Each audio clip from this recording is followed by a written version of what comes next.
everyone, welcome to NeuRA Live. We're excited to be with you today, and welcome Dr Daina Sturnieks from the NeuRA Falls Balance and Injury team.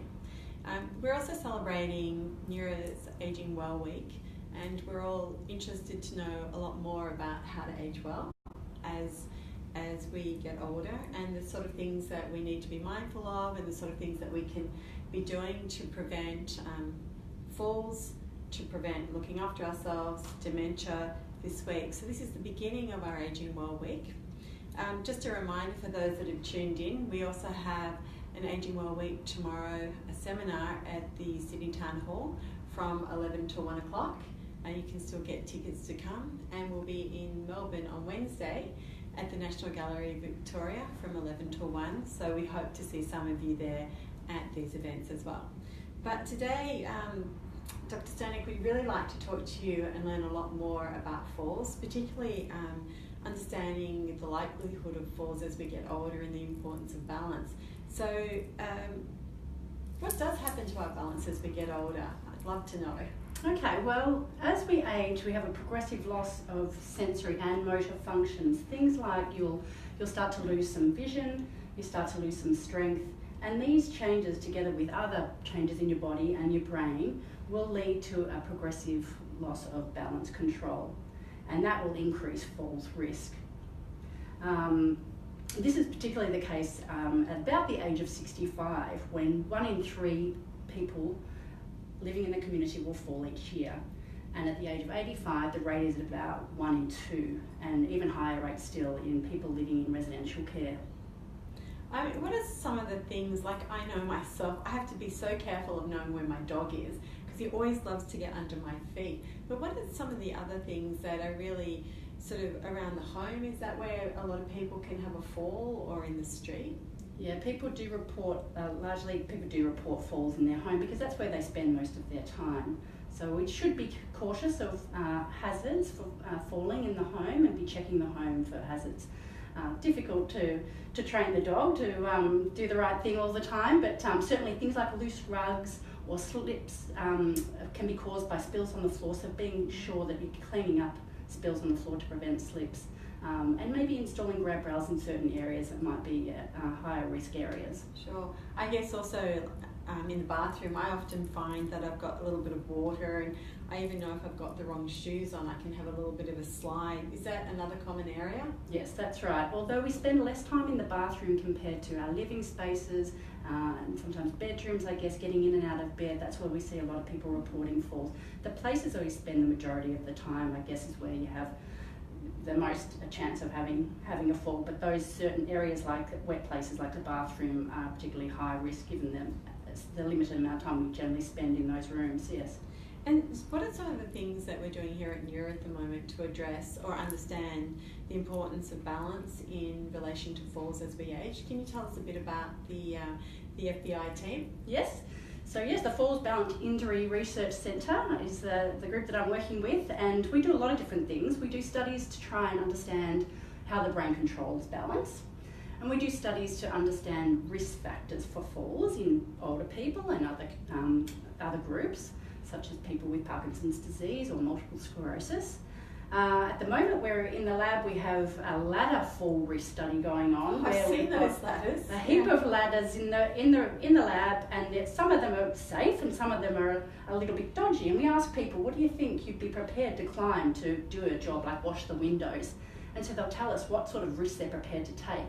And then we get them on the safe ladders, of course, and ask them to do tasks, and we measure how well they do those tasks and how well they control their balance while they're doing certain jobs on the ladders. And then we can understand how they match up their level of risk taking to their ability or their balance abilities, and understand what type of risk they might be putting themselves in their daily lives. I think it's a great study. I saw it when I was down there the other day. I don't know if anyone else has had this situation, but I recently have had a pantry full of moths, and I actually had to get up on a ladder myself on the weekend, and I was very careful thinking about my balance, having seen the work that you're doing down in the lab. So I have to say thank you for that. Good to know. Well, I mean, there's a lot of people who are retired and want to maintain their homes, get up the ladders and clean the gutters, but it's important that they only do that if they're safe and they're using reasonable equipment to do so. So anyhow, we're trying to understand these risks and what risks people are putting themselves in and what they're capable of doing. Yeah, so that's one example. The other thing we're doing in the lab is we've got this booby trap walkway, which unexpectedly trips and slips people up when they're walking along. And we do this so that we can study their reactions. So it's not very nice. They're in a harness, so they won't fall and hurt themselves. But still that panicked feeling of I'm falling before the harness does catch you is not very nice. So what we're finding is that people are very quick to learn how to avoid that the next time. And so we do repeated trials where we're seeing some very fast learning effects. So people are finding strategies to improve their reactions and stop themselves from falling after they've been tripped again. And so we're hoping that that might translate to their safe walking around in their environment safely in the real world. No, that sounds good. And I saw down there there's another mat as well that's got lots of colours on it. I think there are some other things we can do in the home too, aren't there, that we can actually do to work on our balance? Absolutely. So we do know there's good evidence for exercise to prevent falls, particularly in people, healthy older people living in the community. So we are very busy trying to find ways to get people to do these exercises, but in a more fun way. So it's less of a burden, because sometimes exercise can be a little bit boring, and so people don't continue to do the exercises as much as they should. So we're trying to find ways to make it fun. So we've got this system where people are basically playing computer games with their feet. So they're playing Space Invaders with their feet, they're playing Pac-Man, they're stomping on cockroaches. We've got quite a number of games, and so they're using this mat that interacts with their TV to play games and make exercise fun rather than seeming like such a chore, which it can do. I think for anyone who's watching, I had a go at it, and I think I was playing one where I was trying to get across a road, jump across a log, get to the other side. So I was actually using my feet, and I was having to avoid traffic as a little animal, I think, going across the road, and then I had to hop over something. So I was actually using my feet, but at the same time I had to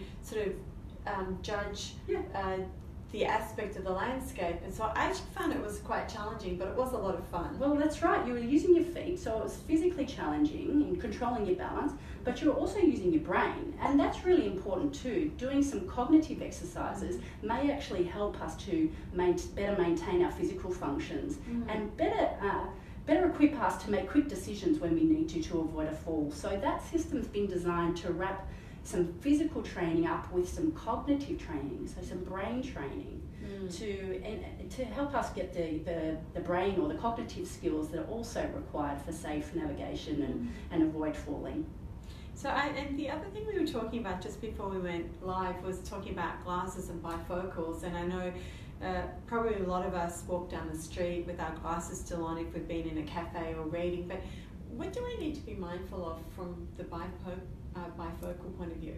Okay, so bifocals are designed so that the lower part of your frame is for reading, whereas the upper portion is for distance vision. And I guess if you're navigating in your environment and you're looking through this lower portion, which is designed for looking at things close up, then the hazards may be obscured. For example, a crack in the pavement. You may not see that properly because the prescription's not correct for that distance of viewing. So we have found that people would be safer if they're getting around in their neighbourhoods, getting out and being active. They're better off wearing just the single lens long distance glasses and switching to reading glasses when they need to do reading. Yes, have to remember that. That's right. There's also some other visual issues or visual conditions that should be checked to reduce your risk of falls. So it's important that people visit an optometrist or an ophthalmologist to check if they've got any conditions such as cataracts and have them treated, because that's also been shown to reduce fall risk. And can medication or if anybody's taking medication to sleep, can that actually affect our balance as well? That's right. The medications that act on the brain, centrally acting medications, are associated with poorer balance and an increased falls risk. So we recommend that people, if they're on medications, consult the GP and make sure they're having those medications reviewed, maybe yearly, something like that, so that we can make sure that they're on appropriate medications for the conditions and minimise the use of medications that are interfering with balance. Okay. So can you give us any top tips for anybody who's listening today who really wants to just be mindful of, as they age, to be looking after their balance and really preventing falls? Yes, so to prevent falls, we talked about checking the home for hazards. We talked about checking vision or having the eyes checked, having the medication review, and exercise is the other key ingredient really, in that we have good evidence that exercise can prevent falls, and we need to challenge our balance to maintain it, to make sure we keep good balance as we get older, and be safe from falls. So the exercises need to be safe, but they need to be balance challenging. So they can be done in the home. For example, you might want to stand on one leg for 10 seconds, or if that's easy for you, 20 seconds or 30 seconds. Being mindful that you want to be safe and that maybe you should do it next to the kitchen bench so you can grab on if you do lose your balance. So very simple exercises like that, or practice standing up out of a chair multiple times. There's quite a few exercises that can be done in the home and nice and easy to get done to challenge balance and to prevent falls. Great. Well, thank you so much, Dr. Sturnieks, for being with us today as we launch Aging Well with NeuRA. And just to remind everybody that on Thursday on our neurotalks.org platform, that's neurotalks.org, we'll be putting live all the seminars from this week that are happening across Australia. So for those of you who can't come to one of our seminars, you can actually watch them live streaming at neurotalks.org. Thank you. Thanks for having me, Liz. Look forward to having a good week.